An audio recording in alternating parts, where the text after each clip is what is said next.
La Rolex de papa était la seule chose qu'il m'avait laissée. Ma mère et son nouveau mari l'ont vendue pour la start-up de mon demi-frère. Le prêteur sur gage a appelé « Madame, vous devez voir ce qui était caché dans cette montre. Je m'appelle Elisa Barnes, j'ai 32 ans, et il y a 3 mois, j'ai perdu mon père d'une insuffisance cardiaque. La seule chose qu'il m'a spécifiquement léguée dans son testament était sa précieuse montre Rolex, un héritage familial transmis par son père. La semaine dernière, j'ai découvert que ma mère et son nouveau mari l'avaient secrètement vendue pour financer le dernier projet commercial de mon demi-frère, Dominique. J'étais anéanti, jusqu'à hier, lorsque j'ai reçu un appel inattendu d'un prêteur sur gage qui a tout changé. Si vous regardez cette vidéo en ce moment, dites-moi d'où vous vous connectez. Appuyez sur le bouton « J'aime ». Et abonnez-vous pour découvrir comment une simple montre a permis de révéler les plus sombres secrets de ma famille. Ma relation avec mon père, Thomas Barnes, a toujours été spéciale. En grandissant, nous avions un lien qui semblait indestructible. Il était ingénieur de profession, travaillant pour une firme respectée qui concevait des projets d'infrastructure à travers le pays. Papa disait souvent en plaisantant qu'il aimait la précision, ce qui expliquait à la fois son choix de carrière et sa passion pour les belles montres. Sa Rolex Datejust n'était pas seulement un accessoire coûteux, mais un symbole de notre héritage familial. Son père, mon grand-père James, la lui avait offerte lorsqu'il avait décroché son premier grand projet. La montre avait accompagné mon père à chaque moment important de sa vie d'adulte. Mes parents ont divorcé quand j'avais 17 ans. La séparation était relativement amicale en apparence, mais j'ai toujours senti qu'il y avait plus dans cette histoire qu'ils ne voulaient bien me le dire. Maman, Kathleen, n'a pas perdu de temps pour reconstruire sa vie. En moins d'1 an, elle s'était remariée avec Robert Wilson, un riche homme d'affaires propriétaire de plusieurs concessions automobiles dans l'État. Avec Robert est arrivé son fils, Dominique, qui avait 35 ans et vivait toujours chez ses parents, bien qu'il ait 3 ans de plus que moi. Dès le début, il y avait quelque chose chez Dominique qui m'agaçait profondément. Il se comportait avec un air de supériorité qui me semblait immérité. Il n'avait jamais gardé un emploi plus de 6 mois, rejetant toujours la faute sur des facteurs externes pour ses échecs. Pourtant, Robert continuait de financer son train de vie et ses diverses entreprises qui s'effondraient invariablement. La dernière en date était une application mobile qui devait supposément révolutionner la façon dont les gens commandent leur café. En tant que professionnel du marketing, je voyais bien que ce n'était qu'une pâle copie mal conçue de services existants. Après le divorce, maintenir une relation avec ma mère est devenu de plus en plus difficile. Nos conversations semblaient toujours tourner autour de la merveilleuse personne qu'était Robert, du génie de Dominique, et de la façon dont je devrais être plus ambitieuse, comme mon demi-frère. L'ironie ne m'a pas échappé, sachant que j'avais payé mes études moi-même et que j'avais bâti une carrière stable en tant que directrice marketing dans une firme respectée, tandis que Dominique avait abandonné 3 universités différentes. Pendant ce temps, papa vivait seul dans la modeste maison où j'ai grandi. Il ne s'est jamais remarié, se concentrant plutôt sur son travail et ses passe-temps. Nous dînions ensemble tous les dimanches, une tradition que nous maintenions religieusement. Il y a 2 ans, sa santé a commencé à décliner. D'abord, le diagnostic d'hypertension artérielle, puis des complications cardiaques. J'ai commencé à lui rendre visite plus souvent, l'aidant à la maison, l'emmenant à ses rendez-vous médicaux. Lors d'une de nos dernières conversations, il tenait sa Rolex dans ses mains, la regardant avec une nostalgie qui remplissait ses yeux. Cette montre a traversé tant de choses avec moi, Elisa, m'a-t-il dit. Elle donne l'heure parfaitement, tu sais. Elle ne m'a jamais laissé tomber une seule fois en 40 ans. Quand il est décédé il y a 3 mois, j'ai été dévasté, mais pas surprise. Les médecins nous avaient prévenus que son cœur faiblissait. Son testament était simple et direct. Il a laissé la plupart de ses biens à des œuvres de charité, sa maison devant être vendue et les profits versés à l'American Heart Association. Mais il a spécifiquement stipulé que sa Rolex devait me revenir. À ma fille, Elisa Barnes, je lègue ma montre Rolex Datejust, que mon père m'a donnée. Puisse-t-elle lui rappeler la valeur du temps et qu'elle a toujours été la partie la plus précieuse du mien. En lisant ces mots au bureau de l'avocat, j'ai fondu en larmes. La montre n'avait pas une valeur monétaire particulièrement élevée comparée à certaines montres de luxe, peut-être 15 000 $ tout au plus, mais sa valeur sentimentale était inestimable. Elle représentait mon lien avec papa et une histoire familiale qui allait au-delà d'un mariage brisé. Après les funérailles, maman m'avait aidé à vider la maison de papa. J'avais pris quelques objets personnels, des photos, des livres et quelques souvenirs, mais la montre était temporairement restée chez maman pendant que nous faisions le tri. Elle avait suggéré de la garder dans son coffre-fort jusqu'à ce que je décide si je voulais la porter ou la ranger en lieu sûr. Lui faisant confiance, j'avais accepté, prévoyant de la récupérer après que le chaos des funérailles et du règlement de la succession soit passé. Cette décision allait me hanter d'une manière que je n'aurais jamais pu imaginer. Jeudi dernier, c'était notre dîner de famille mensuel dans la vaste maison de banlieue de maman et Robert. Ces dîners étaient généralement des affaires tendues que j'endurais plus par obligation que par plaisir. En entrant dans leur allée circulaire, j'ai remarqué la Tesla flambant neuve de Dominique garée bien en vue près de l'entrée. Quelque chose à propos de cette voiture a immédiatement éveillé mes soupçons, car le mois dernier, il se plaignait d'être complètement fauché. Je suis arrivé avec quelques minutes d'avance et je suis entré avec la clé que maman m'avait donnée des années auparavant. Des voix provenaient du bureau de Robert, la porte légèrement entr'ouverte. Je n'avais pas l'habitude d'écouter aux portes, mais entendre le nom de mon père m'a fait m'arrêter dans le couloir. Thomas n'a jamais apprécié ce qu'il avait de toute façon, disait Robert. 15 000 $, c'est honnêtement plus que ce que j'espérais pour une si vieille montre. Le type du prêteur sur gage a dit qu'elle était en parfait état. Il a dit qu'il pourrait facilement la revendre 20 000 $ à un collectionneur, a répondu Dominique. Eh bien, l'important est que ton entreprise soit maintenant financée, a poursuivi Robert. Ton application va tout changer, fiston. C'est un bien meilleur usage pour cet argent que de laisser une montre dormir dans un tiroir. Mon sang se glaça. Il ne pouvait pas parler de la montre de mon père. Maman ne le permettrait jamais. Mais une sensation écœurante dans mon estomac me disait le contraire. J'ai poussé la porte. De quelle montre parlez-vous, ai-je demandé, la voix tremblante. Robert et Dominique ont levé les yeux, leurs expressions surprises laissant vite place à des regards gênés entre eux. Elisa, nous ne t'avions pas entendu entrer, a repris Robert en se levant de derrière son immense bureau en acajou. Nous discutions juste d'affaires. Vous avez parlé d'une montre. La montre de mon père, ai-je insisté, les regardant tour à tour. Dominique a haussé les épaules, tapotant sur son téléphone comme si je l'avais interrogé sur quelque chose d'aussi trivial que la météo. Maman a dit que c'était bon. De toute façon, elle prenait la poussière. J'ai eu l'impression qu'on m'avait donné un coup de poing dans l'estomac. Où est-elle? Où est la montre, ai-je exigé, la voix montant. Elisa, ma chérie, qu'est-ce que c'est que tout ce remue-ménage? Ma mère est apparue dans l'encadrement de la porte derrière moi, impeccablement vêtue comme toujours, des perles brillant à son cou. Ils parlent de vendre la Rolex de papa. Dis-moi qu'ils ne l'ont pas vendue. Je me suis tourné vers elle, espérant désespérément un démenti. L'éclair de culpabilité dans ses yeux a confirmé mes pires craintes avant même qu'elle ne parle. Ma puce, nous avons pensé que c'était pour le mieux. Dominique avait besoin de capitaux de départ pour sa nouvelle entreprise, et la montre ne servait à rien.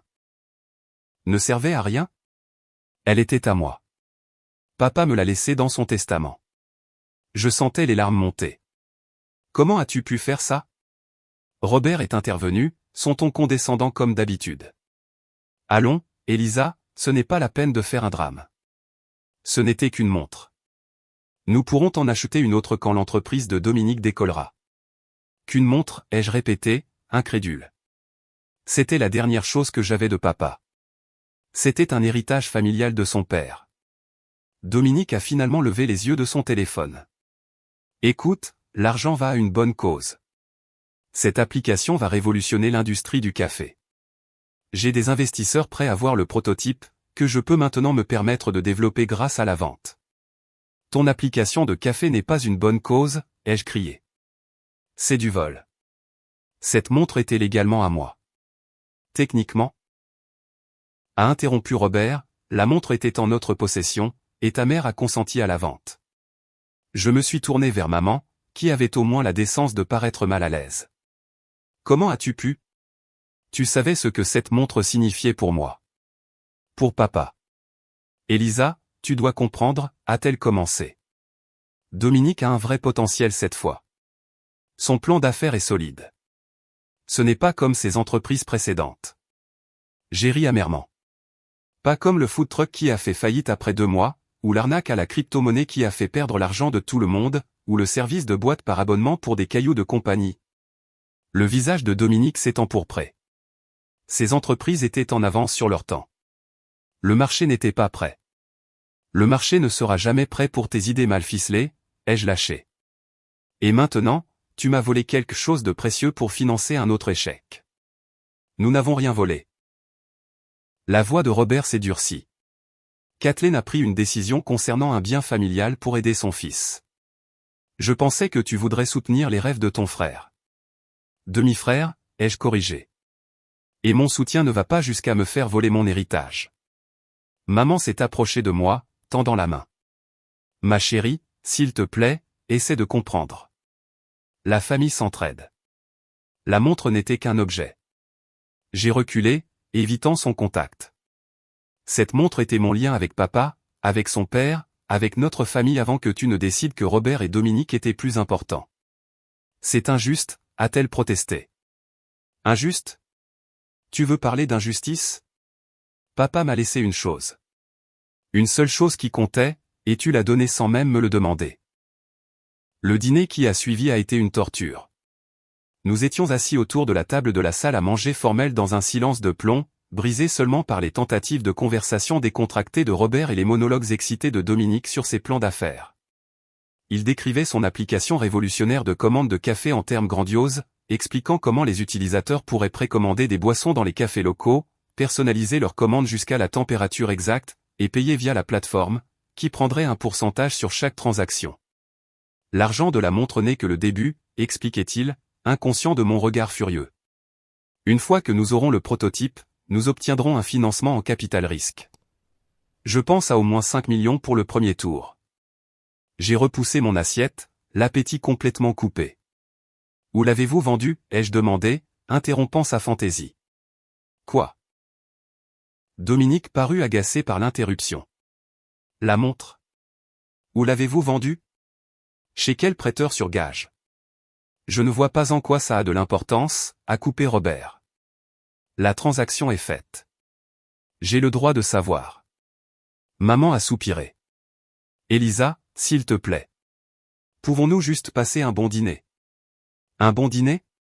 Vous vous attendez à ce que je reste assise ici à faire la conversation après ce que vous avez fait? Je me suis levé, jetant ma serviette sur la table.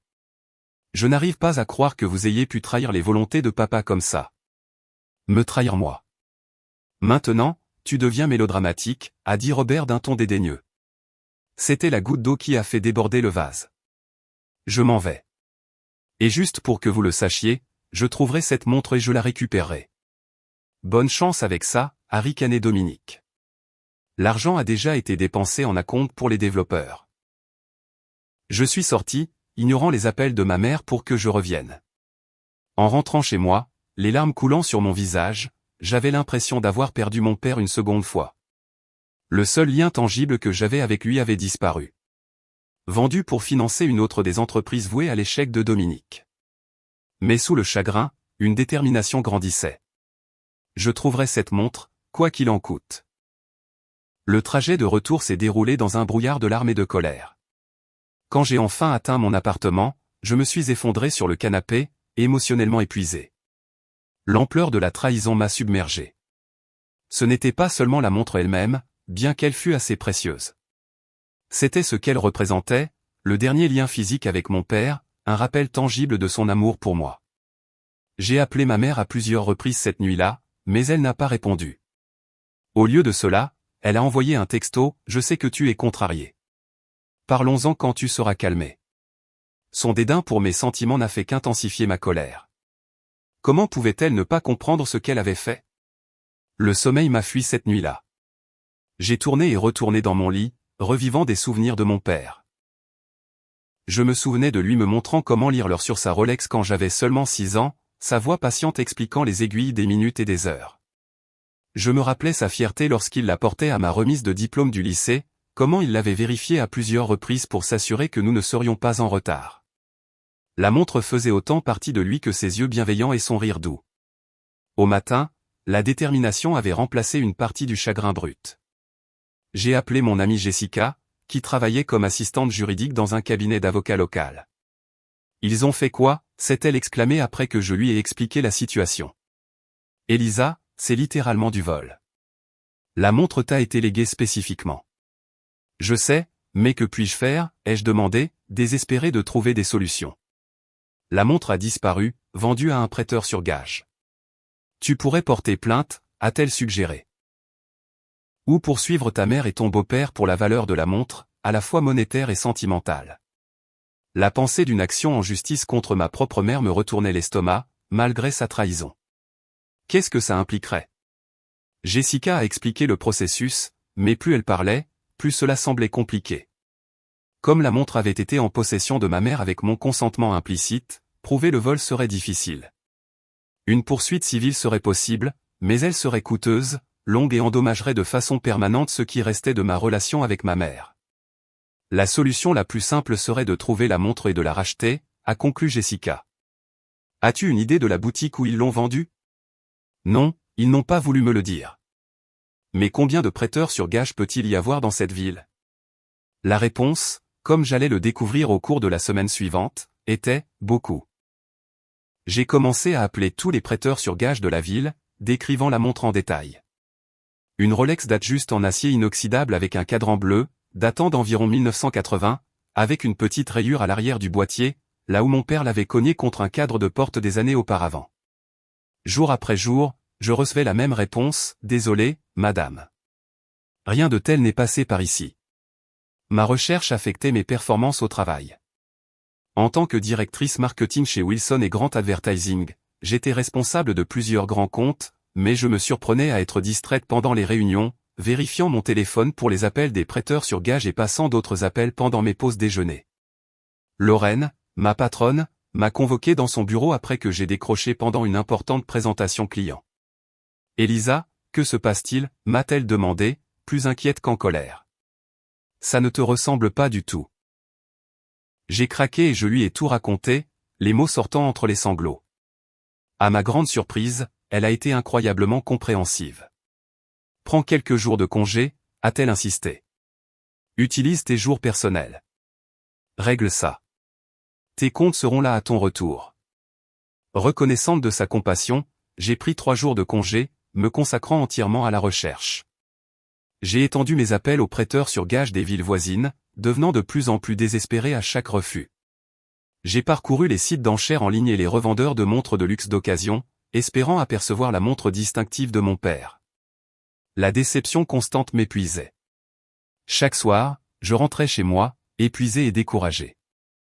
Je commençais à me demander si je reverrais un jour la montre, si ce dernier morceau de mon père avait disparu pour toujours. Un soir, après une autre journée de recherche infructueuse, j'étais assise à regarder une vieille photo de papa et moi. Sur celle-ci, il me montrait quelque chose sur sa montre, tous deux souriants. Je ne me souvenais pas quand la photo avait été prise ni ce qu'il m'expliquait, mais l'image de la montre était nette. Quelque chose dans l'angle m'a fait remarquer des détails que j'avais négligés auparavant. En particulier, la façon unique dont la lumière se reflétait sur le cristal. Avec une détermination renouvelée, j'ai décidé de visiter les boutiques en personne, pensant que je pourrais reconnaître la montre sur place, même si les propriétaires ne pouvaient pas l'identifier d'après ma description au téléphone. J'ai créé une liste des établissements que je n'avais pas encore contactés, en privilégiant ceux des quartiers plus chics où une montre de luxe pourrait se vendre à un meilleur prix. La recherche physique s'est avérée aussi décevante que les appels téléphoniques. Boutique après boutique, rien. Certains propriétaires étaient compatissants, promettant d'appeler si quelque chose correspondant à ma description arrivait. D'autres semblaient méfiants, supposant peut-être que je cherchais à localiser un bien volé pour des raisons douteuses. À la fin de mon 3e jour de congé, je commençais à accepter que la montre puisse vraiment avoir disparu. Peut-être avait-elle déjà été vendue à un collectionneur ou expédiée dans une autre ville. L'idée de retourner au travail, à la vie normale, sans résolution, me donnait l'impression d'abandonner mon père une nouvelle fois. Mais j'étais à court d'options. Cette nuit-là, j'ai rappelé ma mère, espérant que suffisamment de temps s'était écoulé pour qu'elle reconnaisse la gravité de son acte. « Je veux comprendre, maman », ai-je dit quand elle a finalement répondu. « Comment as-tu pu me faire ça ? À la mémoire de papa ?» Elle a soupiré lourdement. « Elisa, tu dois comprendre notre position. Dominique avait besoin d'aide, et la montre était juste dans le coffre-fort. Ton père aurait voulu aider la famille. Papa n'aurait jamais voulu que sa montre soit vendue pour l'un des projets de Dominique, ai-je rétorqué. Et je suis aussi de la famille. As-tu pensé à ce que je voulais? Bien sûr que si. Mais parfois, les parents doivent prendre des décisions difficiles. Robert tenait beaucoup à soutenir l'entreprise de Dominique. Donc les sentiments de Robert comptent plus que les miens, plus que les volontés explicites de papa. Ce n'est pas juste, Elisa. Nous sommes une famille maintenant, nous tous. Cela signifie se soutenir les uns les autres. Ça me semble être une rue à sens unique d'où je suis, ai-je répondu amèrement. Aurais-tu vendu un héritage familial de Robert sans lui demander, ou quelque chose qui appartenait à Dominique? Son silence a répondu à ma question. C'est ce que je pensais, ai-je dit. Au revoir, maman. J'ai raccroché, plus résolu que jamais. Même si je ne retrouvais jamais la montre, je ne laisserais pas cette trahison sans conséquence. Ma relation avec ma mère ne serait plus jamais la même. Mais peut-être que c'était inévitable, compte tenu des choix qu'elle avait faits. Je ne savais pas encore que le lendemain même apporterait un tournant inattendu qui allait tout changer. 2 semaines après avoir découvert le vol, j'étais de retour au travail, essayant de me concentrer sur une nouvelle campagne publicitaire pour une chaîne de restaurants locale. Mon téléphone a sonné. Un numéro inconnu. Normalement, j'aurais laissé les appels inconnus aller sur la messagerie vocale, mais quelque chose m'a poussé à répondre. Est-ce bien Elisa Barnes? A demandé une voix masculine bourrue. Oui, c'est elle. Qui est à l'appareil? Je m'appelle Harold Jackson. Je possède Jackson S Valuable, une boutique de prêteurs sur gage sur l'avenue Oakwood. Je crois que j'ai quelque chose qui vous appartient, ou plutôt, qui devrait vous appartenir. Mon cœur a raté un battement. Vous parlez d'une montre Rolex? Oui, madame. Un modèle date juste acheté chez moi il y a environ 2 semaines par un monsieur nommé Robert Wilson et son fils. Ils ont mentionné qu'elle appartenait à votre défunt père. J'ai serré le téléphone plus fort. Oui, c'est la montre de mon père. Il n'avait aucun droit de la vendre. Elle m'a été léguée dans son testament. C'est bien ce que je pensais, a dit Harold. Quelque chose clochait dans cette transaction. C'est pourquoi je vous appelle maintenant. Vous l'avez encore? L'espoir a déferlé en moi. Elle n'a pas été vendue? Non, madame. Je ne l'ai pas encore mise en vente. Mais ce n'est pas la seule raison de mon appel. Il y a quelque chose d'inhabituel à propos de cette montre. Quelque chose que j'ai découvert lors de mon expertise et dont je ne pense pas que M. Wilson ou son fils étaient au courant. Que voulez-vous dire? Ai-je demandé, intrigué. Je préférerais ne pas en discuter au téléphone. Pourriez-vous venir à ma boutique? Je ferme à 18h ce soir. J'y serai à 17h30, ai-je promis, rassemblant déjà mes affaires. J'ai expliqué la situation à Lorraine, qui m'a immédiatement fait signe de partir. Va récupérer la montre de ton père. A-t-elle insisté? C'est plus important que la campagne de burger. Le trajet jusqu'à Jackson S Valuable a duré 30 minutes, à travers des quartiers de la ville que je visitais rarement. La boutique était coincée entre une laverie et un magasin de meubles discount, avec une simple enseigne affichant le nom en lettres dorées sur fond noir. Des barreaux de sécurité couvraient les vitrines, qui exposaient un assortiment éclectique d'objets, des guitares aux bijoux en passant par l'électronique vintage. En poussant la porte, une petite cloche a annoncé mon arrivée. L'intérieur était plus propre et mieux organisé que ce à quoi je m'attendais, avec des vitrines en verre contenant des bijoux et des montres, des murs tapissés d'instruments de musique et des étagères remplies d'appareils électroniques et d'objets de collection divers. Derrière le comptoir se tenait un homme que je supposais être Harold Jackson. Il avait la soixantaine, les cheveux argentés, des lunettes et des yeux étonnamment bienveillants pour quelqu'un de sa profession. Il a levé les yeux quand je suis entré, m'étudiant avec intérêt. « Mademoiselle Barnes » a-t-il demandé. « Oui, monsieur Jackson. Nous nous sommes parlé au téléphone à propos de la montre de mon père. » Il a hoché la tête, me faisant signe de m'approcher du comptoir. « Je vous remercie d'être venu si vite. Je dois dire que vous ressemblez beaucoup à la femme sur la photographie. » Photographie, ai-je demandé, confuse. C'est une partie de ce que je voulais vous montrer. Il a attrapé quelque chose sous le comptoir et a sorti un objet familier, la Rolex de mon père, toujours en état impeccable malgré son âge. La revoir a provoqué une vague d'émotion en moi. J'ai tendu la main instinctivement, mais Harold l'a retenue doucement. Avant de vous la remettre, j'aimerais vous expliquer pourquoi je vous ai appelé, a-t-il dit. Je suis dans ce métier depuis 35 ans. On apprend à lire les gens, à sentir quand quelque chose ne va pas dans une transaction. Que voulez-vous dire? Quand Monsieur Wilson et son fils l'ont apporté, ils ont prétendu que c'était un héritage familial qu'ils vendaient pour financer une entreprise. Mais aucun d'eux ne savait comment actionner le compartiment secret de la montre. Compartiment secret, ai-je répété, stupéfaite. Quel compartiment secret? Harold a souri. C'est exactement leur réaction quand je l'ai mentionné pendant mon expertise.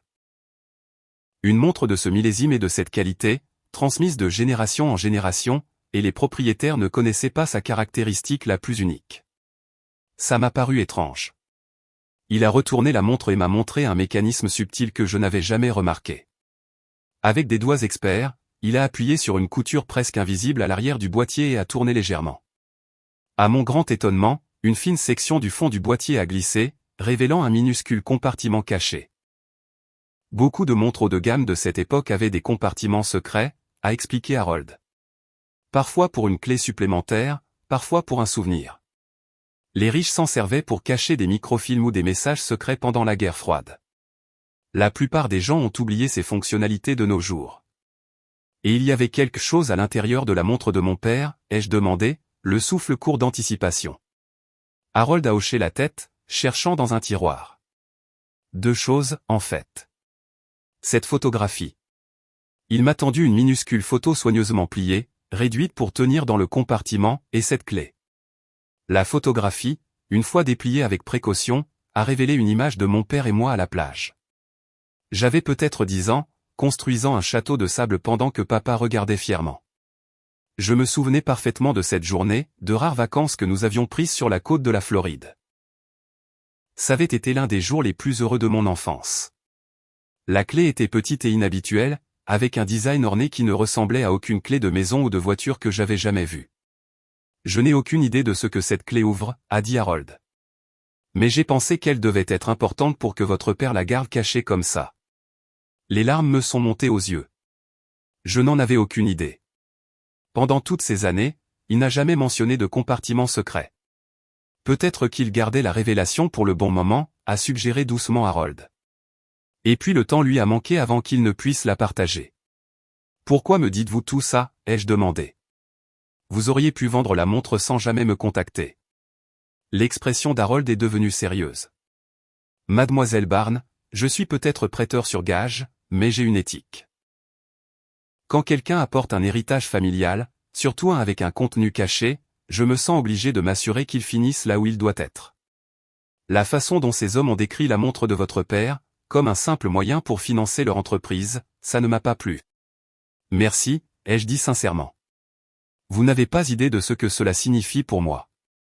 Maintenant, concernant la montre elle-même, a continué Harold. Je l'ai payée $15 000. Sa valeur marchande est plus proche de $18 000, compte tenu de son état et de sa provenance, mais vu les circonstances, je suis prêt à vous la revendre à mon prix coûtant. Pas de profit pour moi. La somme était conséquente, presque toutes mes économies, mais il n'y avait aucun doute dans mon esprit. Je la prends. Je peux vous transférer l'argent tout de suite. Pendant qu'Harold traitait la transaction, j'ai demandé, comment m'avez-vous trouvé? Robert et Dominique ne vous ont sûrement pas donné mes coordonnées. Harold a souri. Le reçu qu'ils ont signé incluait le nom du propriétaire précédent, Thomas Barnes. Une recherche rapide sur Internet m'a permis de trouver son avis de décès, qui mentionnait sa fille survivante, Elisa. Trouver votre numéro après ça n'a pas été difficile. Vous vous êtes donné toute cette peine pour une inconnue? Disons simplement que j'ai vu trop d'héritages familiaux perdus à jamais parce que personne n'a pris le temps de poser des questions, a-t-il répondu. De plus, quelque chose dans leur histoire ne collait pas. Le beau-fils n'arrêtait pas de parler de son application de café révolutionnaire pendant que le père concluait l'affaire. Il semblait plus excité de dépenser l'argent que triste de se séparer d'un trésor de famille. J'ai hoché la tête, comprenant parfaitement. Son application échouera comme toutes ses autres entreprises. Mais il aura volé la montre de mon père pour rien. Plus voler maintenant, a dit Harold, me tendant enfin la montre. Elle est de retour là où elle doit être. Le poids de la Rolex dans ma paume me semblait juste, comme si je récupérais une partie de moi-même.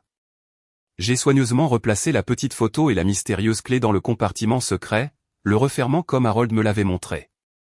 Monsieur Jackson, je ne saurais comment vous remercier, ai-je dit, attachant la montre à mon poignet, là où elle devait être. Je ne fais que ce qui est juste, mademoiselle Barnes. Et s'il vous plaît, appelez-moi Harold. En quittant la boutique, la montre bien en place sur mon poignet, j'ai senti la présence de mon père plus fortement que jamais depuis sa mort.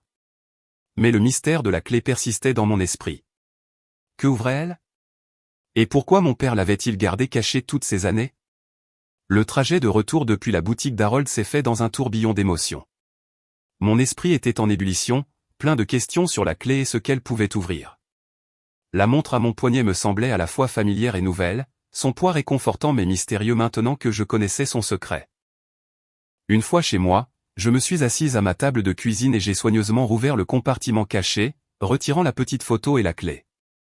Sous un meilleur éclairage, je les ai examinées plus attentivement.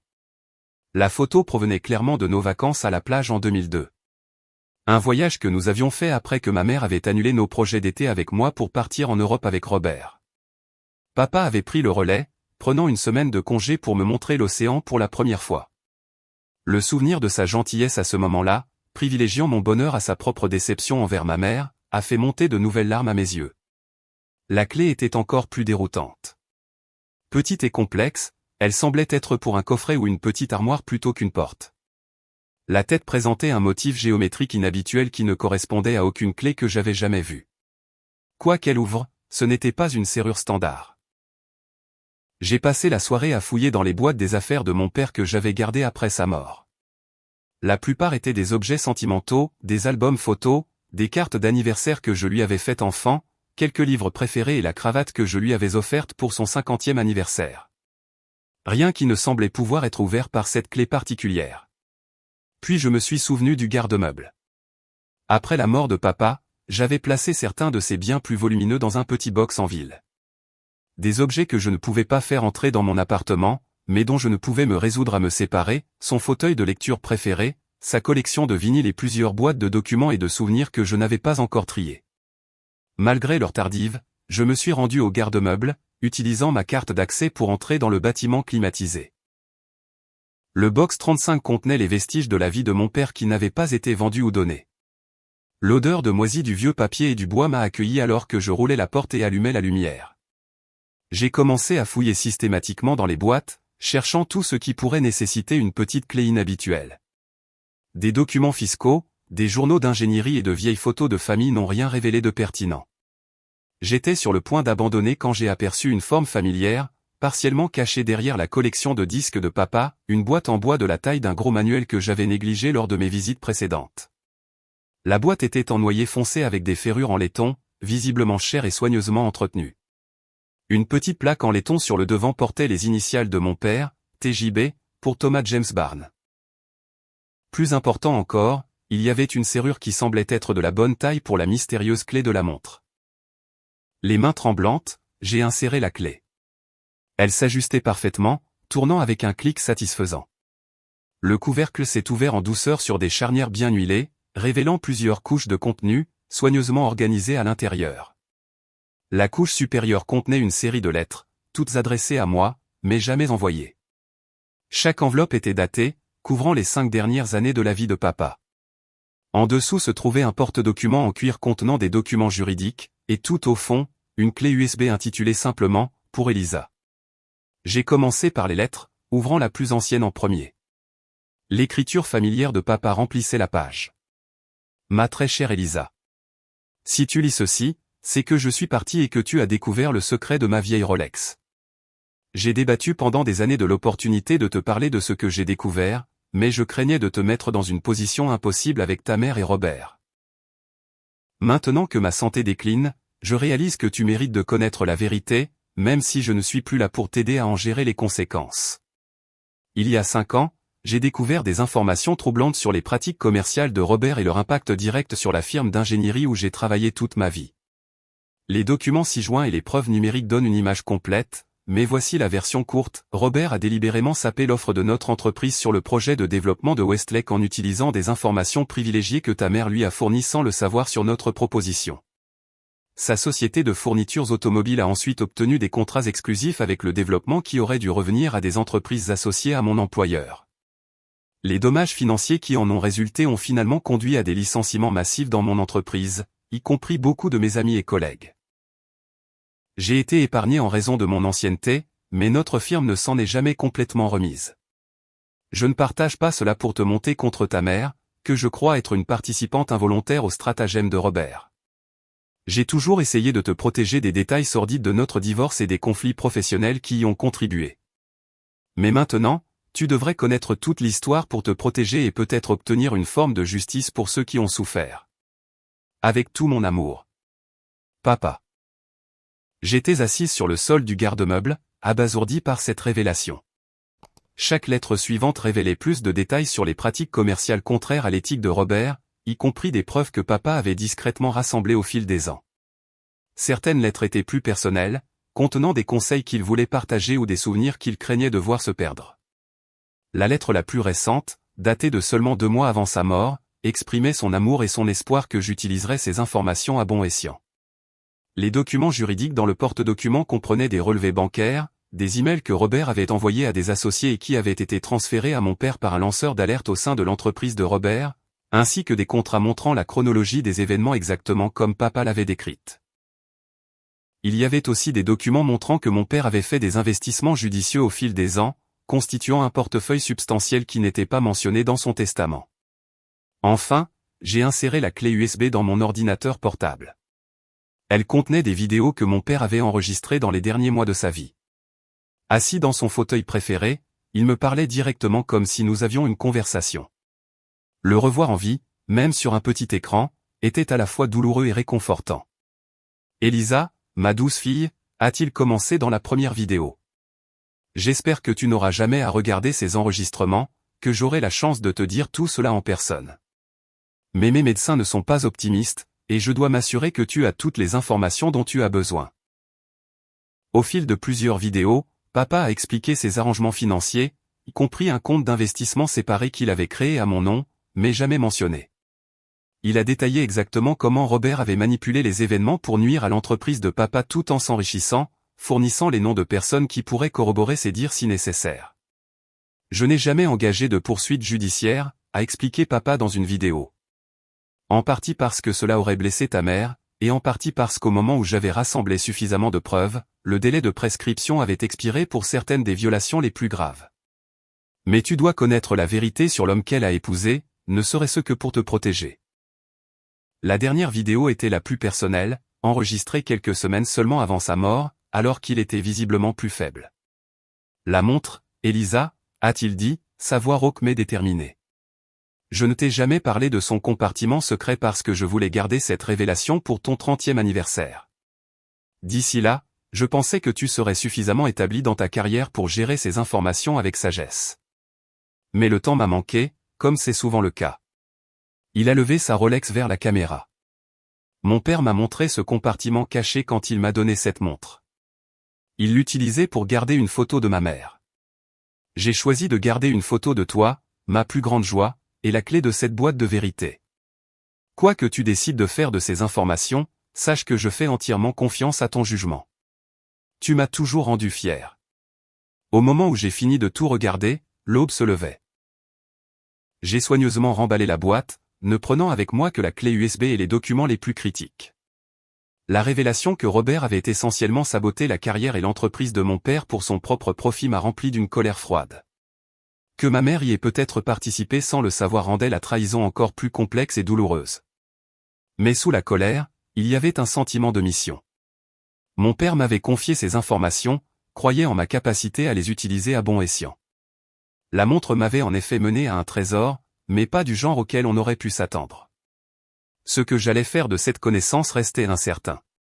Mais une chose était sûre, je ne laisserais pas la documentation minutieuse de mon père se perdre. En rentrant chez moi, le soleil du matin scintillant sur la Rolex à mon poignet, j'ai senti la présence de mon père me guider. La montre était devenue plus qu'un souvenir. C'était la clé, littéralement et métaphoriquement, pour comprendre le passé compliqué de ma famille et, peut-être, pour remodeler son avenir. Armé des documents et de la clé USB, j'ai passé le week-end à organiser et à examiner méticuleusement tout ce que mon père m'avait laissé.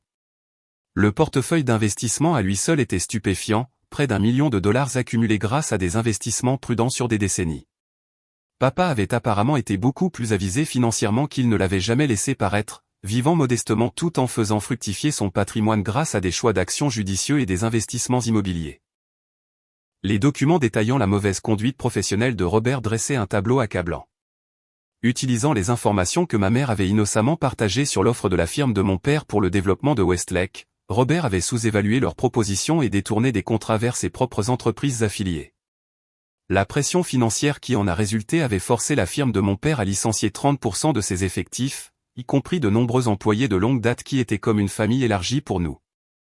Le plus choquant était un email de Robert à son partenaire commercial, daté peu de temps après avoir obtenu les contrats de Westlake: Thomas Barnes ne sera plus un problème. Sa firme se vide de son sang, et Kathleen n'a aucune idée qu'elle m'a tendu le couteau. D'ici l'année prochaine, j'aurai entièrement consolidé la chaîne d'approvisionnement sous notre contrôle. La cruauté calculée de cet acte me faisait bouillir le sang. Robert n'avait pas seulement sapé mon père professionnellement, mais il avait utilisé ma mère pour le faire, tout en prétendant se soucier de l'entreprise en difficulté de papa lors des réunions de famille. J'ai appelé William Hay, l'avocat de longue date de mon père, et j'ai fixé un rendez-vous urgent pour lundi matin. Si quelqu'un pouvait m'aider à comprendre les implications juridiques de ce que j'avais découvert, c'était bien William, qui s'était occupé des affaires de mon père pendant plus de 20 ans. Le bureau de William se trouvait dans une maison victorienne convertie du centre-ville, l'intérieur modernisé tout en conservant son charme historique. Il m'a accueilli chaleureusement, ses cheveux gris et son nœud papillon lui donnant l'apparence d'un professeur distingué plutôt que d'un avocat d'affaires. « Elisa, ça fait trop longtemps », m'a-t-il dit en me faisant entrer dans son bureau. « J'ai été si désolé d'apprendre pour votre père. » C'était un homme bon, l'un des meilleurs clients que j'ai eu le privilège de représenter. « Merci, William. J'ai récemment découvert qu'il y avait plus dans les affaires de mon père que je ne le pensais. » J'ai posé la Rolex sur son bureau. Cette montre m'a mené à des informations surprenantes. Les sourcils de William se sont haussés. « Ah, alors il vous a bien laissé la Rolex. » Bien. J'étais inquiet quand elle n'a pas été mentionnée lors de la distribution de la succession. Vous étiez au courant? Votre père et moi en avons discuté plusieurs fois dans ces derniers mois. Il était assez catégorique sur le fait qu'elle devait vous revenir directement, et non par le biais de la succession générale. William m'a regardé par-dessus ses lunettes. Lui est-il arrivé quelque chose? J'ai expliqué toute la situation, ma mère et Robert vendant la montre pour financer l'entreprise de Dominique, ma recherche désespérée pour la récupérer, l'appel inattendu d'Harold Jackson, et la découverte du compartiment secret avec sa clé et sa photo. William a écouté attentivement, son expression s'assombrissant lorsque j'ai mentionné la vente de la montre. C'était explicitement contre les volontés de Thomas, a-t-il noté. J'ai le legs spécifique documenté. À ce stade, j'ai récupéré la montre, ai-je dit, mais ce que j'ai trouvé grâce à elle soulève de sérieuses questions. J'ai partagé le contenu du coffret, les lettres, les documents détaillant la mauvaise conduite de Robert et un résumé du portefeuille d'investissement que mon père avait créé pour moi. William a tout examiné avec soin, prenant parfois des notes. Quand il a fini, il a retiré ses lunettes et s'est frotté l'arête du nez. Votre père est venu me voir il y a environ 5 ans avec des soupçons concernant les pratiques commerciales de Robert Wilson, a-t-il révélé. Nous avons discuté d'éventuelles actions en justice, mais comme Thomas l'a mentionné dans ses lettres, le délai de prescription avait expiré pour certaines des violations les plus flagrantes. De plus, il s'inquiétait de l'impact sur vous et votre relation avec votre mère. Donc, on ne peut rien faire contre ce que Robert a fait, ai-je demandé, déçu. D'un point de vue pénal, probablement pas à ce stade, a admis William. Cependant, il pourrait y avoir encore une responsabilité civile, en particulier si l'une de ces actions constituait une fraude ou un manquement à l'obligation fiduciaire envers les actionnaires. Celles-ci ont généralement des délais de prescription plus longs. Il a tapoté le dossier contenant les informations sur les investissements de mon père. Quant à cela, tout semble en ordre. Thomas a créé une fiducie distincte à votre nom avec moi comme fiduciaire jusqu'à ce que vous en soyez informé. Maintenant que vous êtes au courant, nous pouvons vous transférer le contrôle total immédiatement. Je n'avais aucune idée qu'il avait économisé autant, ai-je dit. Votre père vivait modestement, mais il investissait judicieusement, a souri William. Il a eu un succès particulier avec des investissements précoces dans plusieurs entreprises technologiques. Il voulait s'assurer que vous seriez financièrement en sécurité, Surtout compte tenu de ses inquiétudes quant à l'influence de Robert sur les finances de votre mère. Que me conseilleriez-vous de faire à propos de Robert, ai-je demandé, faisant confiance au jugement de William, comme mon père l'avait fait. William a réfléchi attentivement à la question. Vous avez plusieurs options. Vous pourriez engager une action civile sur la base des preuves que votre père a recueillies, bien qu'un litige serait coûteux et émotionnellement épuisant. Vous pourriez signaler ces actions aux agences de régulation compétentes, qui pourraient enquêter mais ne se traduiraient pas nécessairement par une compensation personnelle. Ou, il a fait une pause, vous pourriez le confronter directement avec ce que vous savez, ce qui pourrait vous donner un levier pour protéger vos intérêts à l'avenir. Qu'aurait voulu mon père que je fasse? Thomas n'était pas de nature vindicative, a répondu William pensivement. Il se souciait plus de la protection que de la punition. Je crois qu'il voudrait que vous utilisiez ces informations pour vous protéger et peut-être obtenir une reconnaissance du tort causé plutôt que de vous lancer dans une longue bataille juridique. J'ai hoché la tête, voyant la sagesse de cette approche. Et le portefeuille d'investissement? Devrais-je en parler à ma mère? C'est entièrement votre décision, a dit William. Légalement, il est à vous seul. Votre père l'a délibérément gardé séparé de son testament et de ses autres biens, probablement pour s'assurer que Robert ne pourrait pas influencer sa disposition. Après avoir discuté des détails du transfert du contrôle des investissements, j'ai quitté le bureau de William avec un plan clair. Je confronterai Robert et ma mère avec ce que je savais, non pas pour me venger, mais pour établir des limites et peut-être restaurer un certain équilibre dans notre relation. En rentrant chez moi, j'ai réfléchi à la façon dont la montre avait déclenché ces événements. Ce qui avait semblé être un simple souvenir était devenu la clé pour comprendre les dynamiques compliquées de ma famille et les luttes silencieuses de mon père. Il m'avait fait confiance pour gérer ces informations avec maturité et sagesse, et j'étais déterminé à ne pas le décevoir. Ce soir-là, j'ai appelé ma mère. Nous devons parler, ai-je dit quand elle a répondu. Nous tous, y compris Robert et Dominique. J'ai découvert des choses sur la succession de papa que tout le monde doit entendre. Est-ce encore à propos de la montre, a-t-elle demandé, l'air fatigué. Elisa, nous nous sommes excusés pour ça. Non, vous ne l'avez pas fait, l'ai-je corrigé. Mais il s'agit de bien plus que la montre maintenant. Je serai là demain soir à 19h. Assure-toi que tout le monde est à la maison. Avant qu'elle ne puisse protester, j'ai mis fin à l'appel. La confrontation ne serait pas facile, mais elle était nécessaire. La vérité que mon père avait préservée devait voir le jour, et j'étais la seule à pouvoir garantir que cela se produise. Le lendemain soir, je suis arrivé chez ma mère à 19h précise. La Rolex à mon poignet et un portefeuille de documents sélectionnés à la main. J'avais choisi avec soin ce que j'apportais, n'incluant que le nécessaire pour faire valoir mon point de vue sans révéler toutes les preuves de mon père. Certaines choses resteraient entre lui et moi, préservées dans le coffret du garde-meuble.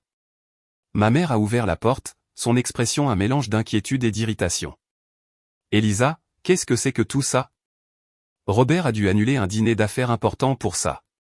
Crois-moi, mère, il trouvera cette réunion encore plus importante, ai-je répondu en la dépassant pour entrer dans le hall. Robert et Dominique attendaient dans le salon. Robert se tenait près de la cheminée avec un verre à la main. Dominique était affalé sur le canapé, tapotant sur son téléphone comme d'habitude. « Tiens, la fille prodigue est de retour, a dit Robert, sa tentative d'humour tombant à plat. Kathleen dit que tu as une affaire financière urgente à discuter. C'est exact, ai-je confirmé, m'asseyant dans le fauteuil en face d'eux. Cela concerne la succession de mon père, la montre qui m'a été volée, et quelques documents intéressants que j'ai découverts en conséquence. Voler est un mot fort, a protesté ma mère, s'asseyant à côté de Dominique. Nous en avons déjà discuté, Elisa. En fait, nous n'en avons pas vraiment discuté, ai-je rétorqué. Vous avez balayé mes sentiments et défendu vos actions, mais ce n'est qu'une partie de la raison pour laquelle je suis ici. J'ai posé la Rolex sur la table basse entre nous. J'ai réussi à retrouver la montre de papa et à la racheter. Malgré vos efforts pour me cacher les informations sur le prêteur sur gage. Les sourcils de Robert se sont légèrement haussés. Tu t'es donné tout ce mal pour une montre? Je t'ai dit que nous pourrions la remplacer une fois que l'entreprise de Dominique décollerait. Cette montre est irremplaçable, ai-je dit fermement. Mais plus important encore, elle m'a permis de découvrir des choses que mon père suivait depuis des années. J'ai ouvert le portefeuille et j'ai sorti le premier document, une copie de l'email où Robert se vantait d'avoir utilisé des informations de ma mère pour saper l'entreprise de mon père. Est-ce que ça te dit quelque chose, Robert? Je l'ai fait glisser sur la table. La couleur a quitté son visage alors qu'il reconnaissait ses propres mots. Ma mère s'est penchée en avant, confuse, et a ramassé le papier quand Robert n'a fait aucun mouvement pour le prendre. « Qu'est-ce que c'est » a-t-elle demandé, le lisant rapidement. Son expression est passée de la confusion au choc. « Robert, qu'est-ce que ça veut dire » Kathleen n'a aucune idée. Elle m'a tendu le couteau. « Quel couteau ? Qu'est-ce que j'ai fait ?» Ce n'est rien. Juste des discussions d'affaires sorties de leur contexte, a balayé Robert, mais sa confiance habituelle s'était envolée. « Où as-tu eu ça, Elisa ?» De mon père, ai-je répondu. Il tenait des registres méticuleux sur la façon dont tu as utilisé les informations que maman t'a innocemment partagées sur l'offre de son entreprise pour le développement de Westlake. Comment tu as délibérément sapé leurs propositions et détourné des contrats vers tes propres entreprises affiliées. Comment la pression financière qui en a résulté a forcé sa firme à licencier des dizaines de personnes, dont beaucoup travaillaient là depuis des décennies. C'est ridicule, a fanfaronné Robert, mais ses yeux se sont tournés nerveusement vers mon portefeuille, se demandant ce qu'il contenait d'autre. Vraiment ? J'ai sorti plusieurs autres documents, y compris une correspondance entre Robert et les promoteurs qui montrait clairement sa manipulation du processus d'appel d'offres en utilisant des informations privilégiées. Papa avait un ami chez Westlake Développement qui lui a fourni des copies de tout ça. Il savait exactement ce que tu as fait, Robert. Ma mère lisait les papiers, ses mains tremblant légèrement. Robert, dis-moi que ce n'est pas vrai. Dis-moi que je ne t'ai pas aidé à nuire à l'entreprise de Thomas. Le silence de Robert était accablant. Dominique a finalement levé les yeux de son téléphone, sentant la tension. Que se passe-t-il? Ton père a délibérément saboté l'entreprise de mon père, lui ai-je dit. Il a utilisé ma mère pour obtenir des informations privilégiées, puis les a exploitées pour son propre gain. Des dizaines de personnes ont perdu leur emploi en conséquence. C'était juste les affaires, a finalement dit Robert sur la défensive. Tout le monde cherche un avantage. Thomas aurait dû être plus compétitif. Ce n'était pas juste les affaires, ai-je contré. C'était personnel. Tu voulais lui faire du mal parce qu'il comptait encore pour maman même après le divorce, parce qu'elle le respectait toujours alors qu'elle avait cessé de te respecter toi. Ça suffit. Robert a claqué son verre sur le manteau de la cheminée. Je ne me laisserai pas accuser dans ma propre maison par une fille qui ne comprend manifestement pas comment fonctionne le monde des affaires. Je comprends parfaitement, ai-je dit calmement. Je comprends aussi que papa savait tout mais a choisi de ne pas engager de poursuite judiciaire parce qu'il ne voulait pas blesser maman ni perturber ma relation avec elle. Il protégeait sa famille jusqu'à la fin, même à un coût personnel élevé. Ma mère avait l'air dévastée. Tous ces gens qui ont perdu leur emploi, les amis de Thomas. J'ai parlé de l'offre parce que j'étais fier de son travail. Je pensais juste faire la conversation avec mon mari. C'est ce que tu faisais, l'ai-je rassuré. C'est Robert qui a exploité ta confiance, tout comme lui et Dominique ont exploité ta confiance quand ils t'ont convaincu de vendre la montre de papa. À propos de cette montre, a interrompu Robert, essayant clairement de changer de sujet.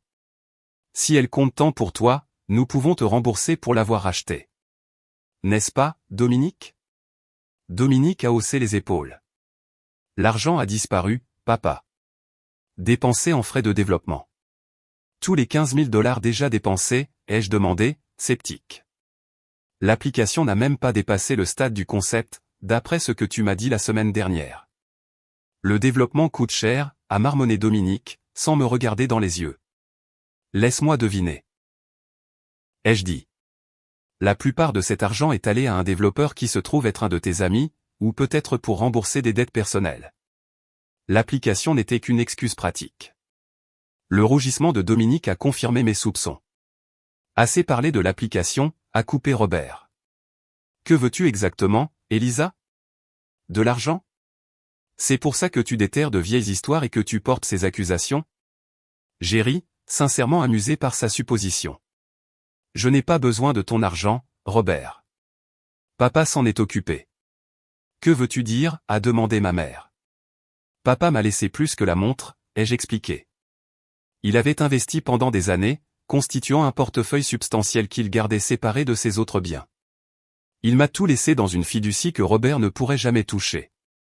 Cette révélation a clairement surpris Robert, dont l'expression s'est encore assombrie. Thomas gagnait à peine 6 chiffres. Quel genre de portefeuille substantiel aurait-il pu constituer? Un très impressionnant, ai-je répondu. Il s'avère que papa était assez doué pour les investissements. Il vivait simplement et investissait sagement, principalement pour s'assurer que je serais financièrement en sécurité, surtout compte tenu de ses inquiétudes quant à ton influence sur les finances de maman. Je me suis tourné vers ma mère, adoucissant mon ton. Maman, je ne suis pas venu ici pour l'argent ou la vengeance. Je suis venu parce que tu mérites de connaître la vérité sur ce qui s'est passé, sur la façon dont Robert t'a utilisé pour blesser papa et ses collègues, et parce que je veux que tu comprennes pourquoi cette montre signifie tant pour moi au-delà de sa valeur monétaire. J'ai pris la Rolex et j'ai soigneusement montré le compartiment caché, lui montrant la petite photo de papa et moi à la plage. Il a gardé cette photo de nous cachés dans la montre pendant des années, ai-je expliqué, avec une clé qui m'a permis de découvrir tout le reste. Cette montre n'était pas juste un garde-temps pour lui. C'était un moyen de garder ses souvenirs les plus précieux près de lui et, finalement, de partager des vérités importantes avec moi quand le moment serait venu. Les yeux de ma mère se sont remplis de larmes en regardant la photo. Je me souviens de ce voyage. C'était après que j'ai annulé nos projets d'été pour partir en Europe avec Robert. Papa m'a emmené voir l'océan pour la première fois, ai-je dit. Il ne s'est jamais plaint que tu aies annulé, ne m'a jamais fait sentir que j'étais un fardeau. Il voulait juste que je sois heureuse. La pièce est tombée dans le silence alors que le poids de ces révélations s'abattait sur tout le monde. Robert se tenait rigide près de la cheminée, sa confiance habituelle brisée. Dominique évitait le regard de tout le monde, soudainement très intéressé par le motif du tapis. Ma mère tamponnait ses yeux avec un mouchoir, l'impact total de la tromperie de son mari s'imposant enfin à elle. « Qu'est-ce qui se passe maintenant » a-t-elle finalement demandé, regardant entre Robert et moi. « Ça dépend » ai-je répondu. « Je n'ai aucun intérêt à mener une bataille juridique prolongée ou à te faire de la peine, maman. Mais je ne ferai pas comme si cela n'était jamais arrivé, et je ne permettrai pas à Robert de le qualifier de juste les affaires. » Je me suis tourné vers Robert. Voici ce qui va se passer. Premièrement, toi et Dominique allez me rembourser les 15 000 $ que j'ai dépensés pour récupérer la montre de mon père. Deuxièmement, vous ferez un don de 20 000 $ au fonds de retraite des anciens employés de la firme de papa qui ont perdu leur emploi à cause de vos agissements.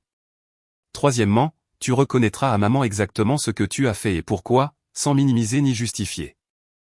Et si je refuse, a défié Robert, bien que son ton manquât de conviction. Alors je transmettrai des copies de tout ce que j'ai à la Security and Exchange Commission, au procureur général de l'État et aux partenaires commerciaux que tu as trompés chez Westlake. Je le partagerai également avec un ami journaliste qui trouverait cela très intéressant. Le délai de prescription a peut-être expiré sur certains aspects, mais le tribunal de l'opinion publique n'a pas de telles restrictions. Ta réputation ne s'en remettrait jamais. Robert et moi nous sommes regardés pendant un long moment, aucun ne voulant céder. Finalement, c'est ma mère qui a brisé l'impasse. Tu feras ce qu'Elisa demande, Robert, a-t-elle dit calmement mais fermement. Tout. Et ensuite, toi et moi aurons une très longue conversation sur la confiance et le respect dans ce mariage. La surprise sur le visage de Robert égalait la mienne. Je n'avais jamais entendu ma mère prendre une position aussi ferme contre lui auparavant. Kathleen, sois raisonnable, a-t-il commencé. Je suis extrêmement raisonnable, a-t-elle interrompu. Compte tenu de ce que tu as fait à Thomas et à ses collègues, compte tenu de la façon dont tu m'as utilisé pour le faire, les demandes d'Elisa sont minimes. Ça aurait pu être bien pire. Robert a reconnu sa défaite. Très bien. Je ferai virer l'argent demain, pour la montre et pour le don. Et la reconnaissance, ai-je insisté. Il a soupiré lourdement. Oui, j'ai utilisé des informations que ta mère a partagées sur l'offre de Thomas pour obtenir un avantage. J'ai sapé leurs propositions et dirigé des contrats vers mes propres entreprises. C'était contraire à l'éthique. J'étais jaloux du respect que Kathleen avait encore pour lui, et je voulais prouver que j'avais plus de succès. Ma mère a secoué la tête tristement. Toutes ces années, j'ai pensé que l'entreprise de Thomas avait des difficultés à cause des forces du marché. Je n'avais aucune idée que tu étais derrière tout ça. Il y a encore une chose, ai-je dit en me tournant vers Dominique. La vérité sur où est vraiment passé l'argent de la montre. Dominique s'est tortillé mal à l'aise. J'en ai dépensé une partie pour le développement de l'application. Mais je l'ai aussi utilisé pour rembourser des dettes de jeu. L'application de café n'allait jamais fonctionner. J'avais juste besoin de l'argent. Des dettes de jeu, a explosé Robert. Tu m'as dit que tu en avais besoin pour des frais professionnels. Je vous laisse régler ça entre vous, ai-je dit en me levant. Maman, pouvons-nous parler en privé avant que je parte? Elle a hoché la tête, me suivant dans la cuisine pendant que Robert commençait à réprimander Dominique dans le salon. Une fois seule, ma mère a pris mes mains. Elisa, je suis tellement désolé pour la montre. J'aurais dû la protéger pour toi. Respecter les volontés de Thomas. J'ai laissé Robert me convaincre que c'était la bonne chose à faire. Pourquoi, maman? Pourquoi aurais-tu donné la seule chose que papa m'avait spécifiquement laissée? Elle a soupiré profondément. J'ai passé tellement d'années à essayer de prouver à Robert qu'il passait en premier, que ma vie avec Thomas était vraiment terminée. Quand il a suggéré de vendre la montre pour aider Dominique, refuser me semblait être choisir à nouveau Thomas plutôt que lui. C'était mal, et je le vois maintenant. Ça m'a profondément blessé, ai-je admis, mais je suis plus inquiète pour toi. Es-tu heureuse dans ce mariage, maman? Vraiment heureuse? Elle a hésité, ce qui était une réponse suffisante. Nous sommes ensemble depuis longtemps. On ne jette pas ça comme ça. On ne reste pas non plus dans une relation où l'on n'est pas respecté ou valorisé, ai-je contré doucement. Les preuves de papa m'ont montré à quel point Robert peut être manipulateur. Est-ce vraiment ce que tu veux pour le reste de ta vie? Je ne sais pas, a-t-elle admis. J'ai besoin de temps pour réfléchir, pour digérer tout ce que j'ai appris ce soir. Prends tout le temps dont tu as besoin, ai-je dit. Mais sache que quelle que soit ta décision, je te soutiendrai. Même après tout ce qui s'est passé, tu es toujours ma mère et je t'aime. Elle m'a serré fort dans ses bras, ce qu'elle n'avait pas fait depuis des années. Ton père serait si fier de la façon dont tu as géré ça, a-t-elle murmuré. Tu as sa force et sa compassion. 6 mois plus tard, beaucoup de choses avaient changé. Fidèle à sa parole, Robert avait viré l'argent pour la montre et pour le don au fonds de retraite. Ma mère avait déménagé temporairement, prenant un appartement en ville pendant qu'elle réévaluait son mariage. Dominique était entré dans un programme pour la dépendance au jeu, affrontant enfin les vrais problèmes derrière ses entreprises ratées. Quant à moi, j'avais utilisé une partie de mon héritage pour lancer ma propre agence de conseil en marketing, spécialisée dans l'aide aux petites firmes d'ingénierie, un peu comme celle de mon père. La Rolex est restée à mon poignet, un rappel constant de la sagesse et de la prévoyance de papa. Ma relation avec ma mère avait commencé à guérir, bâtie sur une nouvelle fondation d'honnêteté. Nous nous retrouvions chaque semaine pour un café, reconstruisant lentement la confiance qui avait été endommagée. Elle m'avait récemment confié qu'elle envisageait de demander le divorce, une décision que je lui ai assuré de soutenir, quelle qu'elle soit. Le développement le plus inattendu avait été mon amitié avec Harold Jackson, le prêteur sur gage qui m'avait appelé pour la montre.